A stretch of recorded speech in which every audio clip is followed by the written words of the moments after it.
Ya, baik.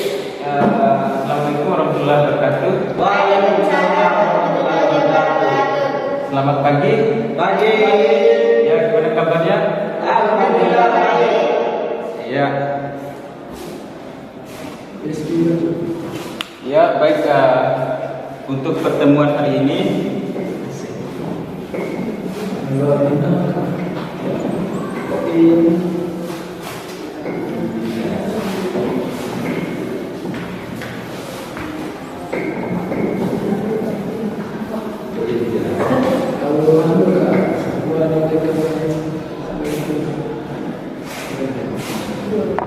ya, untuk pertemuan hari ini Pak Guru ingin membahas terkait dengan sholat sebagai pembina akhlak peserta didik dalam pandangan agama Islam. Jadi sholat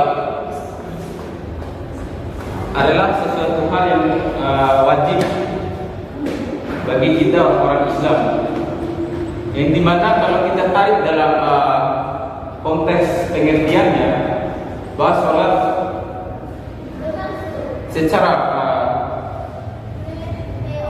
bahasa yaitu adalah doa. Jadi sholat ini sebagaimana yang dijelaskan dalam Al-Quran, sebagaimana bahwa sholat itu adalah sesuatu. Inna sholat tanha anil fahsya'i wal munkar. Sungguhnya sholat itu mencegah daripada perbuatan keji dan munkar. Paham anak-anak? Paham. Ya. Jadi itu adalah sholat, mengenai pembahasan tentang sholat. Terus sholat ini juga adalah pembeda antara kita orang Islam dengan orang kafir. Jadi perlu kita lihat bersama bahwa banyak orang-orang Islam itu lalai untuk mendirikan sholat dan sebagainya. Itu bukan persoalan bahwa karena memang titik ataupun faktor dari sebuah kemalasan. Namun ada beberapa macam hal sebenarnya yang perlu diperhatikan oleh kita bersama, apalagi kita yang sebagai seorang pendidik. Pasti kita akan paham bagaimana langkah-langkah yang perlu kita penuhi dalam sholat, agar sholat kita bisa sah dan diterima oleh Allah Subhanahu Wa Taala. Ya, terus kita masuk ke poin yang kedua, yaitu pembina akhlak peserta didik.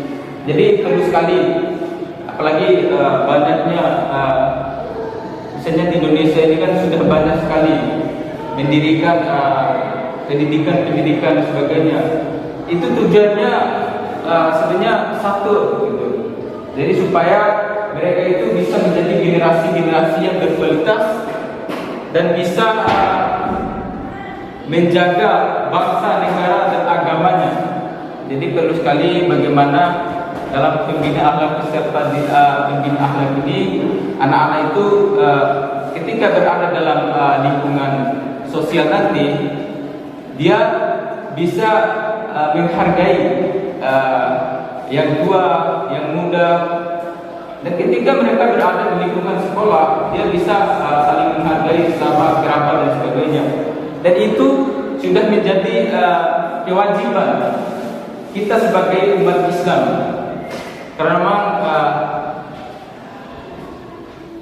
ilmu itu adab itu jauh lebih tinggi daripada ilmu. Ya, jadi perlu sekali kita perhatikan bersama,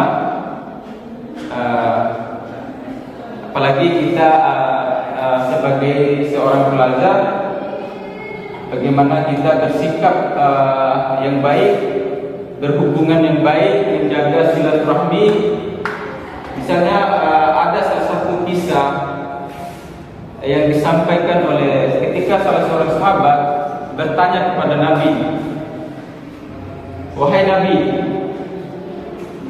ada orang yang yang rajin sholatnya, yang rajin puasanya, dan yang rajin sedekahnya, namun dia tidak berhubungan baik dengan tetangga, kerabat dan sebagainya.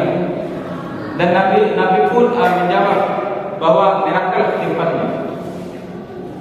Terus sahabat itu bertanya lagi,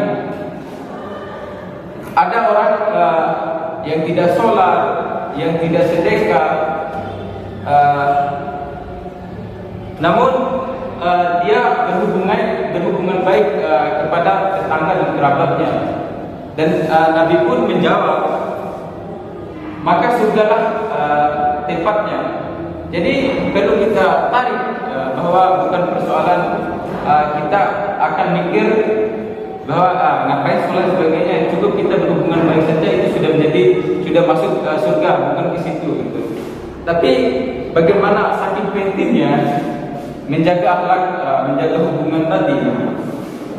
Paham anak? Paham. Ya, itu mungkin gambaran awal dari pembahasan bahwa cukup penting sekali, apalagi berbicara tentang sholat. Jadi berbicara tentang sholat itu ya berbicara yang memang betul-betul sesuatu hal yang wajib, apalagi kita sebagai orang Islam. Itu yang pertama. Ya, mungkin itu saja pertemuan singkat kita pada kesempatan hari ini. Mungkin ada yang ingin ditanyakan oleh adik-adikku. Ya, satu pertanyaan atau dua pertanyaan, silakan.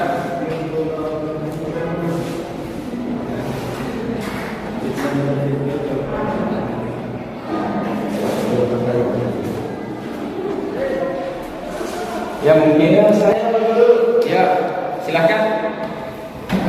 Sebagaimana izin saya mau bertanya. Ya tadi sebagaimana disebutkan dalam Al-Quran bahwa sholat adalah untuk mencegah dari perbuatan keji dan munkar. Keji dan munkar. Mungkin bisa dijelaskan sedikit Pak Guru? Ya baik, terima kasih atas pertanyaannya yang cukup luar biasa sekali. Jadi keji dan munkar itu adalah sesuatu hal ataupun sesuatu perilaku yang tidak mencerminkan hal-hal yang positif itu. Jadi dengan adanya sholat ini kita bisa menjaga itu, maka akan berkesinambungan antara sholat dengan akhlak tadi. Jadi di situ bagaimana sikap kita ketika kita menghadap Tuhan itu bagaimana itu. Ketika kita berhadapan dengan saudara kita itu bagaimana, ketika kita berhadapan dengan lingkungan dan lain sebagainya itu bagaimana sikap kita. Dengan persoalan bahwa sholat untuk mencegah dari perbuatan keji dan sebagainya. Karena memang sebagaimana juga yang dinyatakan oleh Habib Ja'far, seburuk-buruknya kita tetap jaga sholatnya. Karena memang sholat ini adalah sesuatu hal yang sakral, sesuatu hal yang akan dimintai pertama pertanggungjawabannya nanti di padang mahsyar. Karena kan ada belum baik hidup seorang itu kalau sholatnya belum mampu dia benahi. Jadi mungkin itu saja jawaban dari Bang Guru. Apakah paham dengan jawabannya? Paham, Pak. Terima kasih Pak Guru. Ya. Mungkin ada yang lain lagi atau enggak saya cukupkan sekian pertemuan kita pada kesempatan yang pagi yang cukup berbahagia ini. Lebih dan kurang Pak Guru atau mohon maaf. Mungkin kita akan bisa bertemu di lain waktu. Sekian dari Pak Guru. Bila saya hidayah. Wassalamualaikum warahmatullahi wabarakatuh.